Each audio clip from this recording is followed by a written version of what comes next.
Hello everyone, welcome back to our channel Bioverse, the universe of biology। तो ये है हमारा second part of cell adhesion molecules. इसके पहले पार्ट में हमने पढ़ा था सेल अधेशन मॉलिक्यूल्स क्या होते हैं, उनके टाइप्स क्या होते हैं, और कैथरीन एंड सेलेक्टिन, ये दोनों सेल अधेशन मॉलिक्यूल्स हमने पढ़ लिए थे और इसे अच्छे से समझ लिया था कि इसके स्ट्रक्चर क्या होते हैं, फंक्शंस क्या होते हैं। ठीक है, तो अब नेक्स्ट सेल एडेशन मॉलिक्यूल की बारी आती है जो है आपका इंटेग्रिन। तो चलिए स्टार्ट करते हैं। Integrin are a family of membrane proteins and is a calcium dependent and heterotypic binding. ये दोनों इंपॉर्टेंट पॉइंट्स आ गए आपके कि ये कैल्शियम डिपेंडेंट होता है और ये अपने अलावा किसी और मॉलिक्यूल से बाइंड करता है। ठीक है, ये हेट्रोडाइमर होता है, ये दो चेन्स कंटेन करता है, alpha and beta.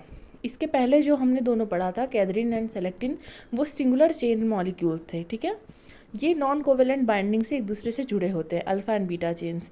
The alpha subunit has the calcium binding domain. तो यहाँ से क्वेश्चन अराइज हो सकता है कि which chain of integrin contains the calcium binding domain. तो यहाँ पे इसका आंसर हो जाएगा आपका अल्फ़ा सब यूनिट। ठीक है, large majority of integrin bind to components of ECM but a few of them to cell. मतलब यहाँ पे जो लार्जली इंट्रैक्शन होता है वो बिटवीन सेल और ईसीएम के होता है, लेकिन कभी कभी सेल टू सेल भी हो जाता है। ठीक है, लेकिन मेजॉरिटी क्या है, cell to ECM. They link actin cytoskeleton to various external structures. ये भी किसके साथ बाइंड करता है, आपका एक्टिन के साथ।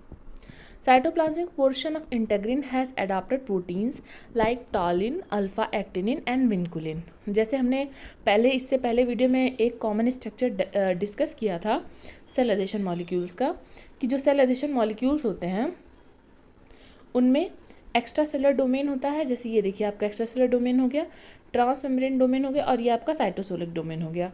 तो यहाँ पे साइटोसोलिक डोमेन की बात की जा रही है कि इंटेग्रिन का जो साइटोसोलिक डोमेन होता है वो क्या क्या कंटेन करता है। यहाँ पे वो आपका कंटेन करता है साइटोसोलिक प्रोटीन, जैसे कि टॉलिन, अल्फा एक्टिनिन एंड विनकुलिन। ये प्रोटीन्स क्या करते हैं, ये इंटरेक्ट करते हैं एक्टिन फिलामेंट के साथ और हेल्प करते हैं बाइंडिंग में। ठीक है, तो साइटोसोलिक, ये आपका एक्टिन फिलामेंट हो गया, इसके साथ यहाँ पे साइटोसोलिक प्रोटीन्स हो गए, और इधर से इसके साथ क्या हो गया, इंटेग्रिन हो गया। ठीक है, बाइंड करने में मदद करवाते हैं।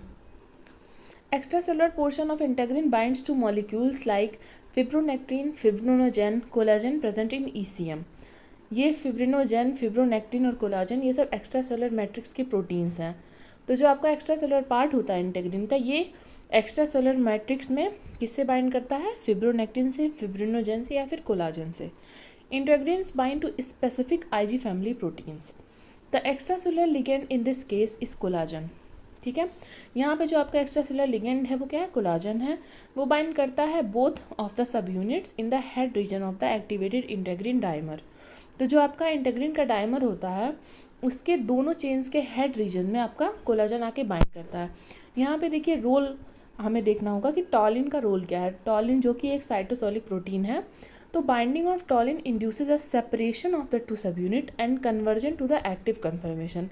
जो आपका इंटेग्रिन होता है ये हमेशा एक्टिवेटेड स्ट्रक्चर में नहीं होता। ये देखिए, ये यहाँ पे दोनों बाइंड है आपका अल्फा और बीटा चेन, तो ये इनएक्टिवेटेड लो एफिनिटी स्टेट में है। ठीक है, उसके बाद से जब यहाँ पे सिग्नलिंग स्टार्ट होती है तो ये जो होता है ये सेपरेट हो जाता है और उसके बाद में एक्टिव हो जाता है। उसके बाद में आके आपका जो लिगेंड है जो कि यहाँ पे कोलाजन है वो आके यहाँ पे बाइंड कर सकता है।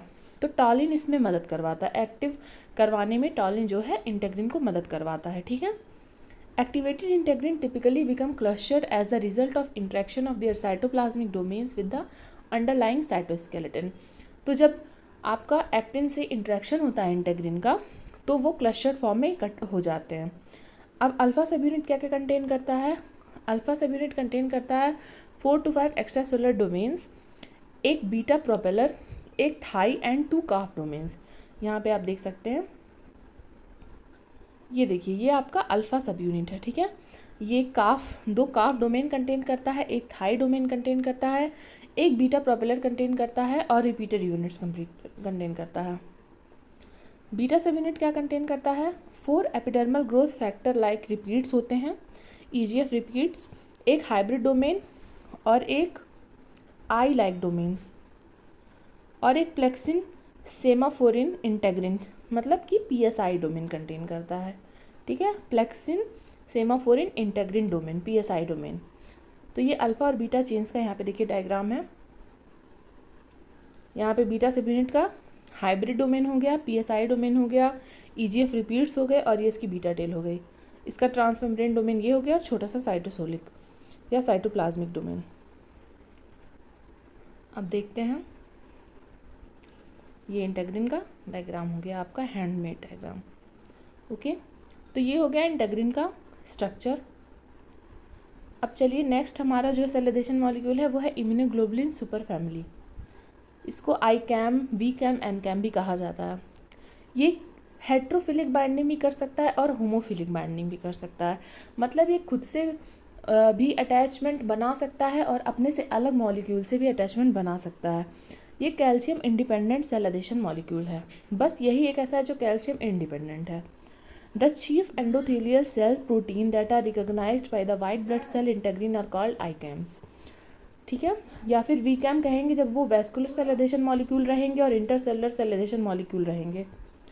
Members of this family are defined by the presence of one or more copies of the immunoglobulin domains at their extracellular region. ऐसे तो ICAM फैमिली में बहुत सारे मेंबर्स हैं, लेकिन इसमें 3 मेंबर्स हैं जो बहुत इंपॉर्टेंस के हैं, जैसे कि ICAM intercellular cell adhesion molecule, VCAM vascular cell adhesion molecule और NCAM neural cell adhesion molecule. यहाँ पे देखिए इसको IgG लाइक फैमिली इसलिए कहते हैं क्योंकि इसका जो स्ट्रक्चर देखिए, आप देख सकते हैं यहाँ पे ये जैसे एंटीबॉडीज़ में होता है और ये डाइसल्फाइड बॉन्ड से जो है ये बाइंड होते हैं। ये इस स्ट्रक्चर में और क्लियरेंस है। ये देखिए इसका स्ट्रक्चर जो है बिल्कुल एक एंटीबॉडी के जैसे होता है। इसका जो एक्स्ट्रा सेलुलर डोमेन होता है वहाँ पे एंटीबॉडी के जैसे ही स्ट्रक्चर्स होते हैं, रिपीट्स होते हैं और डाइसल्फाइड बॉन्ड से वो सब अटैच होते हैं, इसलिए इसको IgG के फैमिली में रखा जाता है। तो यहाँ पे हमारे चारों सेल एडेशन मॉलिक्यूल जो हैं कंप्लीट हो गए। अब आते हैं हम अपने चार्ट पे जिसका मैंने पिछले वीडियो में जिक्र किया था। ये देखिए ICAM 1, ICAM 2, ICAM 3, ICAM 4 ये सब वेरियस मेंबर्स हैं। देख सकते हैं कितनी डाइवर्सिटी है। अब देखिए ये इंपॉर्टेंट चार्ट है। सबसे पहले देखते हैं कि सेल सेल इंट्रैक्शंस या सेल सेल जंक्शन कौन कौन से होते हैं। तो आपका एधरेंट जंक्शन, डेस्मोसोम, टाइट जंक्शन और गैप जंक्शन, ये सेल सेल इंट्रैक्शन है। ये आपका सेल सेल इंट्रैक्शन है। ठीक है, एधरेंट जंक्शन और डेस्मोसोम आपके आते हैं एंगरिंग जंक्शन में। अगर आपको जंक्शन के बारे में और जानना है तो हमने प्रीवियसली जो वीडियोस डाली हैं उसमें आप जाके देख सकते हैं, या डिस्क्रिप्शन में भी मैंने उस वीडियो की लिंक डाल दी है जिससे कि आप देख सकें। अब देखिए फिर सेल और एक्स्ट्रा सेलुलर मैट्रिक्स के इंट्रैक्शन में आपको देख लिए सिर्फ 2 हैं, हेमीडेस्मोसोम और फोकल एडेशन, और ये दोनों एंकरिंग जंक्शन है। तो इस तरह से आप याद कर सकते हैं कि सेल सेल इंट्रैक्शन में आपके 4 हैं और सेल और ईसीएम इंट्रैक्शन में आपके 2 हैं। अब देखिए अगर आप सेल एडेशन मॉलिक्यूल के बेस पे देखें तो इंटेग्रिन आपका जो है प्ले करता है कहाँ रोल, सेल और ईसीएम के एडेशन में। ठीक है, ये सेल ईसीएम के एडेशन में वर्क करता है। तो मतलब आप हेमीडेस्मोसोम और फोकल एडेशन में अगर आपको ध्यान में लाना है कि कौन सा सेल एडेशन मॉलिक्यूल यूज़ होगा तो इंटेग्रिन यूज़ होगा। फिर देखना है कि सेल सेल प्रोटीन में कौन कौन से हैं या cell cell cell adhesion molecule कौन कौन से हैं। तो यहाँ पे कैथरीन है, ऑक्लूडिन, क्लाउडिन है, कॉनेक्सिन है और डेस्मोसोमल कैथरीन है। ये सारे जो प्रोटीन्स हैं ये सेल सेल प्रोटीन्स हैं, मतलब ये सेल सेल जंक्शंस में यूज़ आते हैं। फिलामेंट की बात करते हैं तो फिलामेंट में यहाँ 2 वेरिएशन है। एक्टिन फिलामेंट आपका कहाँ यूज़ होता है, एधरेंट जंक्शन में, फोकल एडेशन में, टाइट जंक्शन में, प्लाज्माडेस्माटा में। और इंटरमीडिएट फिलामेंट आपके यूज़ होते हैं डेस्मोसोम में और हेमीडेस्मोसोम में। ये दोनों आपके साइटोस्केलेटन का पार्ट है, एक्टिन फिलामेंट और इंटरमीडिएट फिलामेंट। तो इस तरह से आप सेल जंक्शन और सेल एडिशन मॉलिक्यूल्स को इंटर रिलेट करके पढ़ सकते हैं, क्योंकि ये इंटर रिलेट करके पढ़ना ही पड़ेगा आपको, जिससे कि आपके दिमाग में बातें क्लियर हों। तो आपको सेल जंक्शन में किस तरह के क्वेश्चन आ सकते हैं इसका मैं आपको थोड़ा एक एग्जांपल देना चाहूँगी। जैसे आपसे पूछ सकता है कि give an account of cell adhesion molecules. अगर ये क्वेश्चन आता है तो आपको इसमें सेल एडिशन मॉलिक्यूल का इंट्रो देना होगा और उसके बाद में सारे सेल एडिशन मॉलिक्यूल को शॉर्ट में सब बताना होगा, एक्सप्लेन करना होगा। आप डायग्राम बना सकते हैं, या फिर इस तरह से आ सकता है कि एक एक सेल एडिशन मॉलिक्यूल पे, जैसे कैथरीन पे, इंटेग्रिन पे, सेलेक्टिन पे शॉर्ट नोट आ सकता है। तो आप उसको अलग अलग सेपरेटली उसके स्ट्रक्चर को, उसके फंक्शन को, उसके इंपॉर्टेंस को और डायग्राम्स को डिस्कस कर सकते हैं। ठीक है, इस दो तरह से आ सकता है।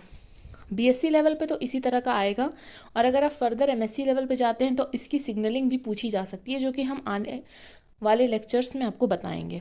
ठीक है, तब तक के लिए थैंक्स। और अगर आपको कोई भी डाउट है अभी भी इस टॉपिक में, तो आप नीचे कमेंट करके हमसे पूछिए, और आपको ये पीडीएफ जो है वो टेलीग्राम ग्रुप पे मिल जाएगा, वहाँ पे जाके आप इसे डाउनलोड कर सकते हैं। Thank you very much for watching.